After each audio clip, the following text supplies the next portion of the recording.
মুন্সিগঞ্জের সিরাজদিখান উপজেলার স্বাস্থ্য কমপ্লেক্স থেকে নাগরিকদের সহজলভ্যভাবে স্বাস্থ্যসেবা নাগরিকদের অধিকার প্রতিষ্ঠা শীর্ষক প্রকল্পের বাস্তবায়ন ওরিয়েন্টেশন কর্মশালার তৃতীয় বা শেষ দিন অনুষ্ঠিত হয়েছে। সোমবার 10টা থেকে বিকেল 4টা পর্যন্ত সিরাজদিখান উপজেলার ইছাপুরা সরকারি মডেল উচ্চ বিদ্যালয় অডিটোরিয়ামে সাপ্তাহিক বিক্রমপুর চিত্র পত্রিকার আয়োজনে এ কর্মশালা সমাপ্ত হয়। এ ওরিয়েন্টেশন কর্মশালাটি 3 দিনব্যাপী প্রশিক্ষণের উদ্দেশ্য হল এ প্রকল্পের মাধ্যমে মুন্সিগঞ্জ ও সিরাজদিখান উপজেলার স্বাস্থ্য কমপ্লেক্সে নাগরিকদের কি চিকিৎসা সেবা দেওয়া এবং কর্তৃপক্ষ রোগীদের কি পরিমাণ সাপোর্ট দিচ্ছেন তাদের আরও সাপোর্টের নিশ্চিত করা। এতে রোগীরা চাহিদা অনুযায়ী সেবা পাচ্ছে কিনা, যারা চিকিৎসা সেবা নিতে আগ্রহী না তা জেনে তাদেরকে আগ্রহী করে তোলা, বিশেষ করে প্রসূতি মায়ের, গর্ভবতী, শিশু, কিশোর কিশোরী, পুরুষ ও বৃদ্ধ মহিলাদের চিকিৎসা সেবার মান উন্নয়ন এবং সেবা গ্রহীতাদের আগ্রহী ও সংখ্যা বৃদ্ধি করা, আশেপাশে যে রোগী আছে তারা কোথায় চিকিৎসা নেন সে সম্পর্কে জানা।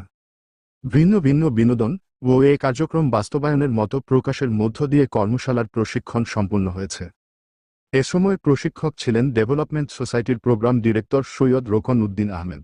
এ সময় মতামত প্রকাশ করেন সচিব ও প্রকৃতি সংরক্ষণ ও উন্নয়ন সংস্থা কমিটির নির্বাহী পরিচালক KM তারিকুল ইসলাম, ডেভেলপমেন্ট সোসাইটির প্রোগ্রাম ম্যানেজার গৌতম সান্যাল, বিক্রমপুর চিত্রের প্রধান সম্পাদক শহীদ হাসান তুহিন, সিরাজদিখান প্রেসক্লাবের সাবেক সভাপতি জায়জায়দিন পত্রিকার প্রতিনিধি কাজী নজরুল ইসলাম বাবুল।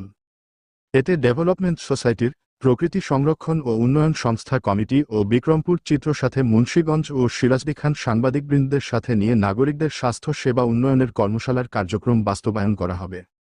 আর উপস্থিত ছিলেন প্রোগ্রাম কর্মকর্তা Abdul Kaiyum, Asfia Azmi Chowdhury, program organiser Mohammad Nazmul Hossain, monitoring কর্মকর্তা তামান্না হান্নান, প্রধান হিসাবরক্ষক Mithu Sarkar, program support staff Shahriya Halim, Bikrampur চিত্রের উপসম্পাদক শাহজাহান মিয়া, কম্পিউটার অপারেটর কবিতা আফরোজ।